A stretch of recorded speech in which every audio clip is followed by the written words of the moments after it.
Video like जरूर कर लीजिए और ऐसे वीडियो लगातार फ्री में पाने के लिए चैनल को तुरंत सब्सक्राइब कर लीजिए और बेल आइकन को जरूर टैप कर लीजिए ताकि आगे भी सारे वीडियो आपको मिलते रहे। यूट्यूब में फॉलो करते हैं तो प्लीज ये वाला फ्री टेलीग्राम चैनल जरूर ज्वाइन कर लीजिएगा। सारे नोटिफिकेशन सारे अपडेट यहीं पे आते हैं, ध्यान रखिए। नमस्कार दोस्तों, मैं Kirti Goyal study for civil service में आप सभी का स्वागत करती हूँ। जो भी बच्चे यूपी पीसीएस एग्जाम की प्रिपरेशन कर रहे हैं वो स्टडी फॉर सिविल सर्विस का पेड कोर्स ज्वाइन करके कंप्लीट प्री प्लस मेंस तक की तैयारी कर सकते हैं। ज्यादा जानकारी के लिए डिस्क्रिप्शन बॉक्स में जो नंबर दिए गए हैं उन पर मैसेज करके आप जानकारी ले सकते हैं या स्टडी फॉर सिविल सर्विस के ऐप पर जाकर भी आप कोई भी कोर्स परचेज कर सकते हैं। आज हम इस लेक्चर में हिस्ट्री के पीवाईक्यू कर रहे हैं और डेली आपको लेक्चर प्रोवाइड होता है। आज लेक्चर नंबर कौन सा है? 18। तो चलिए बिना देरी किए करते हैं हम स्टार्ट। सबसे पहले हम बात करते हैं, क्वेश्चन आपको क्या दे रखा है स्क्रीन पर। मध्यकालीन विद्वानों में कौन जैन धर्म का अनुयायी था? Option A Maldhar Basu, option B Hemchand Suri, option C Parthasarathi या ऑप्शन डी सायन। तो यहाँ पे आपका करेक्ट आंसर क्या हो जाएगा? ऑप्शन बी हो जाएगा हेमचंद सूरी। बात करते हैं हम नेक्स्ट क्वेश्चन की। नेक्स्ट क्वेश्चन में सूची 1 को सूची 2 से सम्मिलित करना है और सूचियों के नीचे दिए गए कोड का प्रयोग करते हुए सही उत्तर चुनना है। मतलब आपको यहाँ पे दे रखे सारे युद्ध और ये पूछा है कि युद्ध कौन सी ईस्वी में हुए थे, ठीक, और आपको फिर करेक्ट आंसर बताना है। चलिए सबसे पहले क्या है, प्लासी का युद्ध है, फिर कलिंग का युद्ध है, हल्दी घाटी का युद्ध और तराइन का युद्ध। चलिए देखते हैं इसका अब सही आंसर क्या होगा। सबसे पहले हमें पता है प्लासी के युद्ध की अगर हम बात करें, ठीक है, तो 1757 ईस्वी यहाँ पे बिल्कुल सही हो जाता है। कलिंग युद्ध की अगर हम बात करते हैं तो कलिंग युद्ध का क्या हो जाता है यहाँ पे 261 ईस्वी पूर्व, और हल्दी घाटी के युद्ध की बात करें तो यहाँ पे हो जाएगा 1576 ईस्वी, ठीक। हल्दी घाटी का युद्ध 1576 ईस्वी में हुआ था। तराइन का युद्ध बात करें तो 1192 ईस्वी सन। तो यहाँ पे अगर हम बात करें ऑप्शन सी बिल्कुल सही हो जाता है। युद्ध आपको सारे याद रखने हैं क्योंकि ऐसे क्वेश्चन जरूर पूछे जाते हैं। बात करते हैं हम नेक्स्ट क्वेश्चन की। इसमें भी क्या है, सूची फर्स्ट को सूची सेकंड से मिलाना है। यहाँ पे दे रखा है अकबर, मोहम्मद तुगलक, इल्तुमिश और शेरशाह। सूची सेकंड में क्या है, सड़क आजम, चहलकामी अमीर, आईन धरसाला, प्रतीक मुद्रा, मतलब कि किसने क्या चलाया था, ठीक है। तो चलिए बात करते हैं यहाँ पे अकबर की अगर हम बात करें तो अकबर ने आईना दहसाला चला रखी थी। मोहम्मद तुगलक की अगर हम बात करें तो उसने प्रतीक मुद्रा चलाई थी। इल्तुमिश की बात करते हैं तो चहलकामी अमीर जो थे इल्तुमिश की थी। शेरशाह की बात करें तो सड़क आजम, ठीक है। शेरशाह तो आपको ऐसे याद आ जाता है कि सड़क का उसने निर्माण करवाया था, ठीक है ना। तो यहाँ पे क्या हो जाएगा, यहाँ पे आपका ऑप्शन भी यहाँ पे बिल्कुल सही हो जाएगा। चलिए बात करते हैं हम आगे क्वेश्चन की।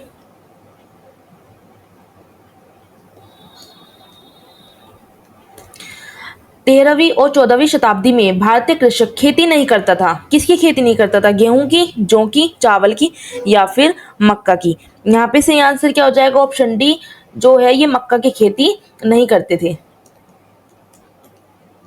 आ जाते हैं हम अगले क्वेश्चन पे। जौनपुर नगर निम्न में से किसकी स्मृति में स्थापित किया गया? गयासुद्दीन तुगलक, मोहम्मद बिन तुगलक, फिरोज शाह या फिर अकबर। तो यहाँ पे सही आंसर क्या हो जाएगा? यहाँ पे सही आंसर हो जाएगा मोहम्मद बिन तुगलक की स्मृति में जौनपुर नगर जो है स्थापित किया गया था। तो ऑप्शन भी बिल्कुल सही हो जाएगा। जौनपुर नगर की स्थापना किसने की थी? मोहम्मद बिन तुगलक ने, फिरोज शाह तुगलक ने, इब्राहिम शाह तर्की ने, शर्की ने या फिर सिकंदर लोदी ने।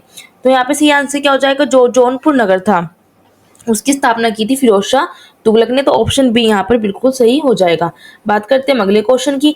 शर्की सुल्तानों के शासनकाल में निम्न स्थानों में से किसे पूर्व का शिराज कहा जाता था? Option A Agra, option B Delhi, option C Jaunpur या ऑप्शन डी वाराणसी। किसको कहा जाता था पूर्व का शिराज? तो यहाँ पे सही आंसर हो जाएगा जौनपुर। जौनपुर को क्या कहा जाता था? पूर्व का शिराज। तो ऑप्शन सी यहाँ पर बिल्कुल सही हो जाएगा। बात करते हैं हम अगले क्वेश्चन की। निम्न स्थानों में से किसे भारत का शिराज कहा जाता था? जैसे कि मैंने अभी बताया शिराज किसे कहा जाता था? जौनपुर को पूर्व का शिराज, ठीक है। तो ऑप्शन सी यहाँ पर बिल्कुल सही हो जाएगा। आते हैं हम अगले क्वेश्चन पे। जौनपुर राज्य का अंतिम शासक कौन था? मोहम्मद शाह, हुसैन शाह, मुबारक शाह या फिर इब्राहिम शाह। तो यहाँ पे कौन हो जाएगा? यहाँ पे जो है ऑप्शन बी सही हो जाएगा। हुसैन शाह जो था वो जौनपुर का अंतिम शासक था। बात करते हैं हम अगले क्वेश्चन की। अगला क्वेश्चन आपसे क्या कहता है, जो बहमनी राज्य था उसकी स्थापना किस वर्ष हुई थी? 1336 ईस्वी, 1338 ईस्वी, 1347 ईस्वी या फिर 1361 ईस्वी? तो यहाँ पे सी आंसर क्या हो जाएगा? ऑप्शन सी 1347 ईस्वी में जो है बहमनी राज्य की जो है स्थापना हुई थी। ऑप्शन सी यहाँ पर बिल्कुल सही हो जाएगा। बात करते हैं हम अगले क्वेश्चन की। दक्षिण में जो बहमनी राज्य का संस्थापक था निम्न में से कौन था? मलिक अंबर, हसन गंगू, मोहम्मद दीवान या फिर सिकंदर शाह? तो यहाँ पे सही आंसर क्या हो जाएगा? ऑप्शन बी हसन गंगू जो था दक्षिण में बहमनी राज्य का संस्थापक था। आते हैं हम अगले क्वेश्चन पे। जो बहमनी राज्य था वो स्थापित हुआ था, कब स्थापित हुआ था? 15वीं सदी में, 14वीं सदी में, 13वीं सदी में या फिर 16वीं सदी में? तो यहाँ पे सही आंसर क्या हो जाएगा? ऑप्शन डी 16वीं सदी में जो है बहमनी राज्य स्थापित हुआ था। बात करते हैं अगले क्वेश्चन की हम। सूची 1 को सूची 2 से मिलाना है।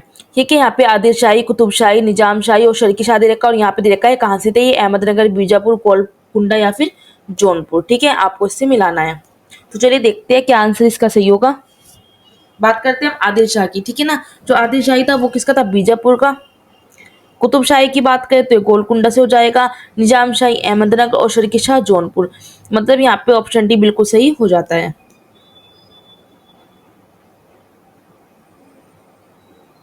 चलिए आते हैं हम अगले क्वेश्चन पे। वह युग्म जो सुमेलित नहीं है इसको बताना है। ठीक है, सुमेलित नहीं है, आपको क्वेश्चन अच्छे से पढ़ना है। सुमेलित नहीं पूछा है। बाज बहादुर, मालवा कुतुब शाह, गोलकुंडा बिल्कुल सही है, ये भी सही है। सुल्तान मुजफ्फर शाह गुजरात, ये भी सही है। यूसुफ आदिल शाही अहमदनगर, ये सही नहीं है। ठीक है, तो ये वाला आंसर आपका गलत हो जाएगा और ये यहाँ पे बिल्कुल सही है क्योंकि हमसे ये पूछा है कि कौन सा सुमेलित नहीं है। तो ऑप्शन डी यहाँ पर बिल्कुल सही हो जाएगा। बात करते हैं हम अगले क्वेश्चन की। निम्नलिखित में से कौन सा सही सुमेलित है? काकतीय, देवगिरी, होयसल, द्वार समुद्र, यादव, वारंगर, पांड्य, मदुरई। इनकी राजधानी दे रखी है और बताना है कि कौन सा सही है। सही सुमेलित पूछा इस बार आपसे। ठीक है, क्वेश्चन को मैंने कहा है फिर से अच्छे से पढ़ना है आपको। तो यहाँ पे जो है काकतीय, देवगिरी गलत है, होयसल, द्वार समुद्र ये बिल्कुल सही है। तो ऑप्शन बी यहाँ पर बिल्कुल सही हो जाएगा। बात करते हैं हम अगले क्वेश्चन की।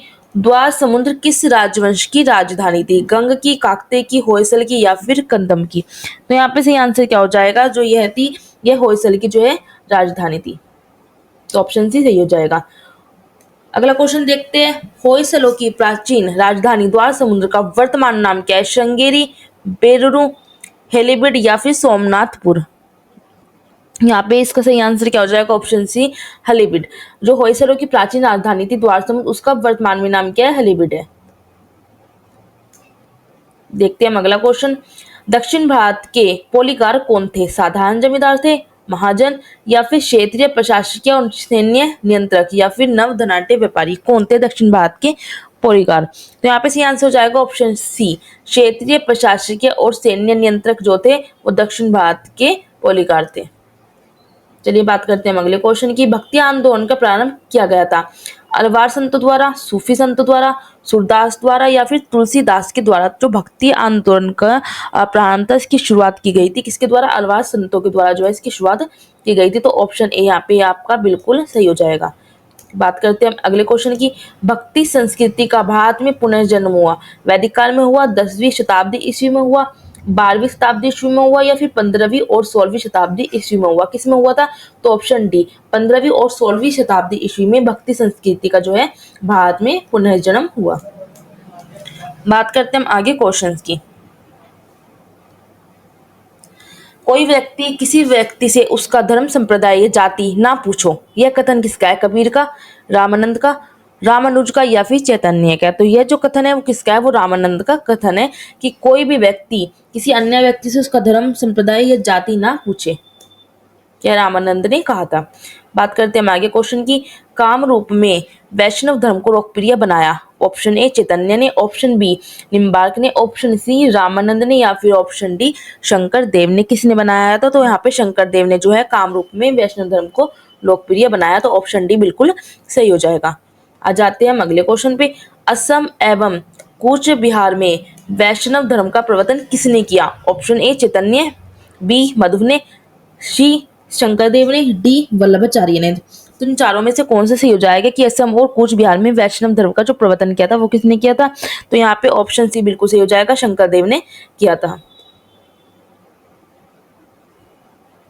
आ जाते अगले क्वेश्चन पे। सुप्रसिद्ध मध्यकालीन संत शंकरदेव संबंधित थे, किससे संबंधित थे? शैव संप्रदाय से, वैष्णव संप्रदाय से, अद्वैत संप्रदाय से या फिर देवतादेव संप्रदाय से? तो यहाँ पे सही आंसर क्या हो जाएगा? यहाँ पे जो सही आंसर है वो हो जाएगा यहाँ पे ऑप्शन बी, ये वैष्णव संप्रदाय से जो थे संबंधित थे। सुप्रसिद्ध मध्यकालीन संत शंकरदेव, शंकरदेव किससे थे? वैष्णव संप्रदाय से। आ जाते हैं अगले क्वेश्चन पर हम। रामानुजाचार्य किससे संबंधित है? भक्ति से, द्वैतवाद से, विशिष्टाद्वैत से या फिर एकेश्वरवाद से? किससे संबंधित है ये? तो यहाँ पे जो सही आंसर है वो हो जाएगा यहाँ पे सी, विशिष्टाद्वैतवाद से ये संबंधित है रामानुजाचार्य। शुद्ध अद्वैतवाद का प्रतिपादन किसने किया था? माधवाचार्य ने, वल्लभाचार्य ने, श्रीकांताचार्य ने या फिर रामानुज ने? तो इसका जो है प्रतिपादन किया था वल्लभाचार्य ने। ऑप्शन बी यहाँ पर बिल्कुल सही हो जाएगा।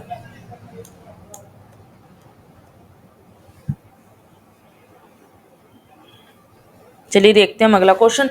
अगला क्वेश्चन क्या पूछता है? निम्नलिखित में से कौन सुमेलित है? ठीक है, इसमें पूछा है कौन सही सुमेलित है।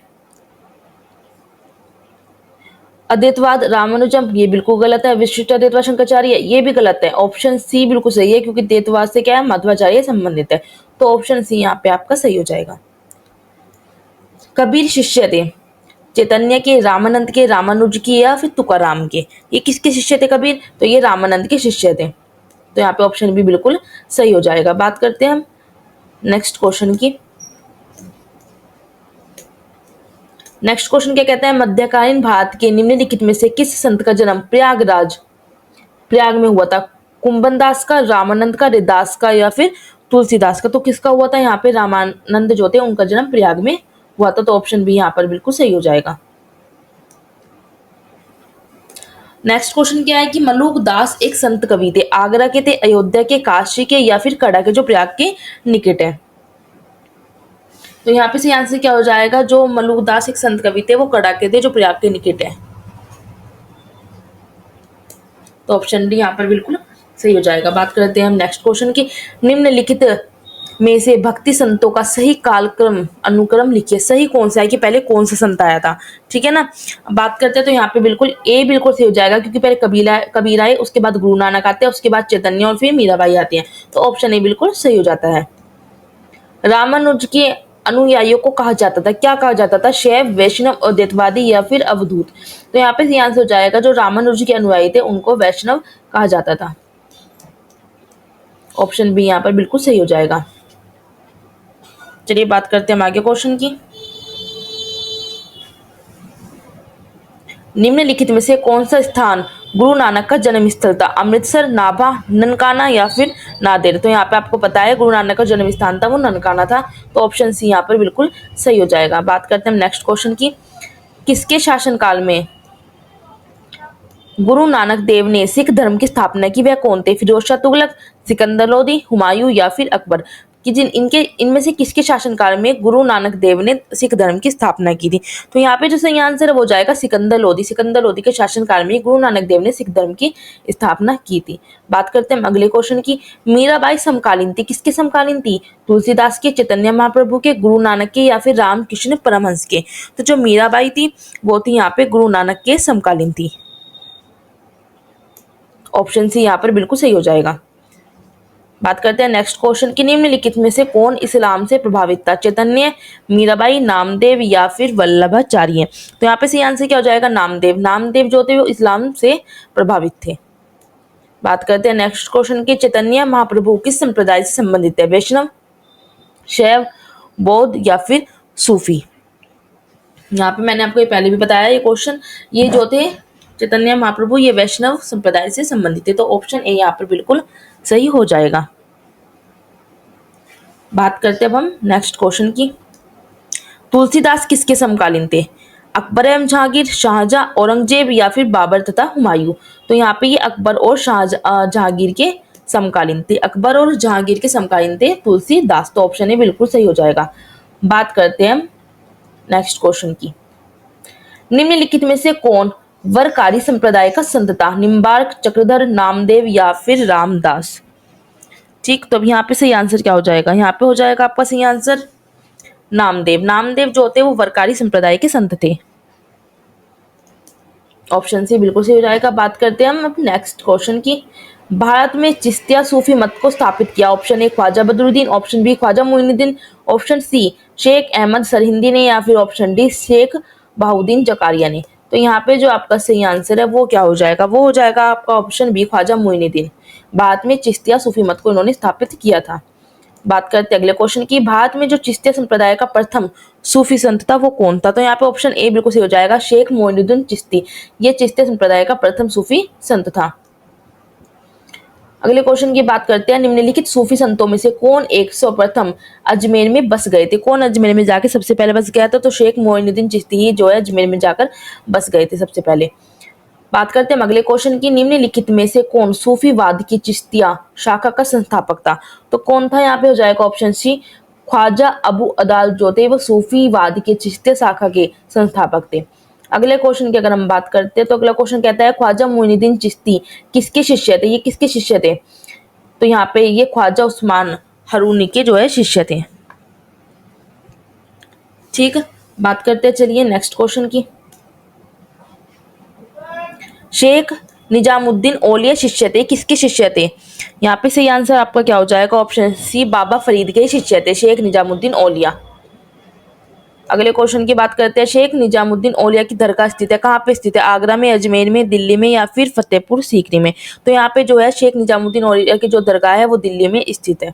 बात करते हैं नेक्स्ट क्वेश्चन की। निम्नलिखित में से किसे भारत का सादी कहा गया है? भारत का सादी किसे कहा गया है? अमीर हसन को, अमीर खुसरो को, अबू तालिब कलीम को, या फिर चंद्रभान ब्राह्मण को? किसे कहा गया है? तो ऑप्शन ए बिल्कुल सही हो जाएगा, अमीर हसन। अमीर हसन को भारत का सादी कहा गया है। नेक्स्ट क्वेश्चन की बात करते हैं। कौन सूफी संत महबूब आ इलाही कहलाता था? महबूब ए इलाही किसे कहते थे? तो यहाँ पे सही आंसर क्या हो जाएगा? यहाँ पे जो ऑप्शन डी बिल्कुल सही हो जाएगा, शेख निजामुद्दीन औलिया जो है वही महबूब ए इलाही कहलाते थे। आ जाते हैं अगले क्वेश्चन पे, थोड़ा सा फास्ट करा रही हूँ, ठीक है ना। निम्नलिखित में से अगर हम यहाँ पे देखें कौन सा क्वेश्चन, एक मिनट रुकिए। शेख फरीद का सर्वाधिक ख्याति लब्ध शिष्य जिसने दिल्ली के साथ सुल्तानों का शासन देखा था वो कौन था? काफी अच्छा क्वेश्चन है, ठीक है। निजामुद्दीन औलिया, शेख नसरुद्दीन चिराग, शेख सलीम चिश्ती, या उपयुक्त में से कोई नहीं? तो वो शेख फरीद का शिष्य कौन सा था? ठीक है ना। तो यहाँ पे जो सही आंसर है वो हो जाएगा निजामुद्दीन औलिया। ऑप्शन ए बिल्कुल सही हो जाएगा यहाँ पर। बात करते हैं हम अगले क्वेश्चन की। निम्न में से किस संत के विचारों को सिख के धर्म ग्रंथ आदि ग्रंथ में संकलित किया गया है? तो यहाँ पे सही हो जाएगा यहाँ पे फरुद्दीन गंजे शंकर। ऑप्शन सी बिल्कुल सही हो जाएगा यहाँ पे। बात करते हैं हम नेक्स्ट क्वेश्चन की। निम्नलिखित में से किसे शेख उल हिंद की पदवी प्रदान की गई है? किसको दी गई है ये पदवी? तो यहाँ पे शेख सलीम चिश्ती को जो है शेख उल हिंद की पदवी दी गई है। ये थोड़े से मध्यकालीन भारत कहा जाते हैं तो थोड़े से नाम इसलिए अटपटे से है, ठीक। बात करते हैं सूची 1 से सूची 2 से मिलाना है और सही कूट आपको बताना है। तो अगर हम देखें यहाँ पे जो ख्वाजा मोइनुद्दीन चिश्ती है, ठीक है, तो यहाँ पे हो जाएगा इनकी यहाँ पे चिश्तिया से संबंधित है ये। अगर हम बात करें शेख अहमद सरहिंदी तो यहाँ पे ये नक्शबंदिया के लिए हो जाते हैं। दारा शिकोह की अगर हम बात करें तो कादिरिया हो जाता है, और शेख शहाबुद्दीन की बात करें तो स्वारफवृत्तिया की हो जाती है। मतलब यहाँ पे ऑप्शन सी आपका बिल्कुल सही हो जाएगा ये। चलिए बात करते हैं आगे क्वेश्चन की। निम्नलिखित संतों में से कौन सूफी थे? रहीम, निजामुद्दीन औलिया, मोइनुद्दीन चिश्ती, या फिर रस खान? तो यहाँ पे सही आंसर क्या हो जाएगा? यहाँ पे हो जाएगा निजामुद्दीन औलिया जो थे वो भी सूफी संत थे, ठीक, और यहाँ पे मोइनुद्दीन चिश्ती थे वो भी सूफी संत थे। तो यहाँ पे 2 और 3 यहाँ पे ऑप्शन सी आपका बिल्कुल सही हो जाता है। बात करते हैं हम आगे क्वेश्चन की। निम्नलिखित सूफीवाद के सिलसिले में कौन संगीत के विरुद्ध था? संगीत के विरुद्ध कौन था? नक्शबंदिया जो थे वो जो थे संगीत के विरुद्ध थे। तो हो जाते हैं आपके आज के PYQ समाप्त। कल के लेक्चर में हम अलग PYQ देखेंगे। तो अगर आप जो PCS, RO, BEO या फिर LT ग्रेड की कंप्लीट सिलेक्शन तक की तैयारी करना चाहते हैं तो सिर्फ और सिर्फ आप स्टडी फॉर सिविल सर्विस के पेड कोर्स को ज्वाइन करके अगर आपने एग्जाम तक स्ट्रिक्टली फॉलो कर लिया तो सिलेक्शन आपका आराम से हो सकता है। तो ज्वाइन करिए जल्दी से जल्दी स्टडी फॉर सिविल सर्विस को अपनी बेहतरीन तैयारी और सुनिश्चित सफलता के लिए। चलिए मिलते हैं हम नेक्स्ट वीडियो।